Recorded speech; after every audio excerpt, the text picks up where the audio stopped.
Penampakan hantu di Alas Roban. Malam itu, hujan gerimis turun di sepanjang jalan Alas Roban, sebuah jalur hutan lebat di Jawa Tengah yang dikenal angker.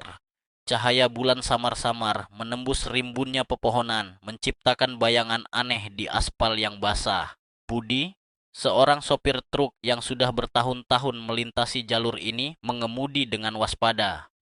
Namun, malam itu terasa berbeda. Hawa dingin merayap ke dalam kabin truknya, meskipun AC tidak menyala. Bau anyir tiba-tiba menusuk hidungnya, membuat perutnya mual. Ia melirik ke kaca spion dan seketika darahnya berdesir. Ada bayangan putih berdiri di tengah jalan, hanya beberapa meter di belakangnya. Jantungnya berdegup kencang. Ia yakin jalanan itu kosong beberapa detik yang lalu.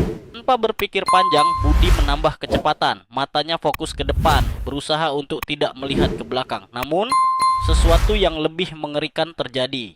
Di tepi jalan, di antara pepohonan yang gelap, sesosok wanita berbaju putih tampak berdiri diam. Rambutnya panjang tergerai, wajahnya pucat tanpa ekspresi. Dengan kecepatan yang tidak masuk akal, sosok itu melayang mendekat. Budi berteriak dalam hati, menekan pedal gas lebih dalam. Namun, saat ia kembali menoleh ke kaca spion, wanita itu sudah di belakang truknya. Dan kemudian, suara itu datang. "Tolong, berhenti!" Suara lirih, seperti bisikan yang datang dari jok belakang. Budi tidak tahan lagi. Ia menginjak gas sekuat tenaga. Truknya meraung, melaju kencang menembus malam. Beberapa kilometer kemudian, ia melihat warung kecil di pinggir jalan.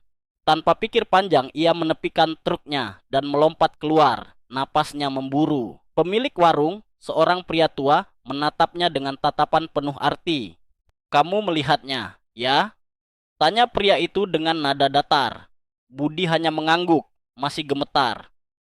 Banyak yang sudah melihat wanita itu dulu korban pembunuhan di hutan ini. Mayatnya dibuang di jurang dan sampai sekarang rohnya masih gentayangan mencari pertolongan.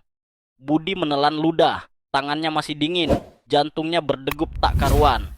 Dari dalam truknya, samar-samar terdengar suara ketukan halus di kaca jendela. Budi membeku, karena ia tahu ia masih belum benar-benar sendiri.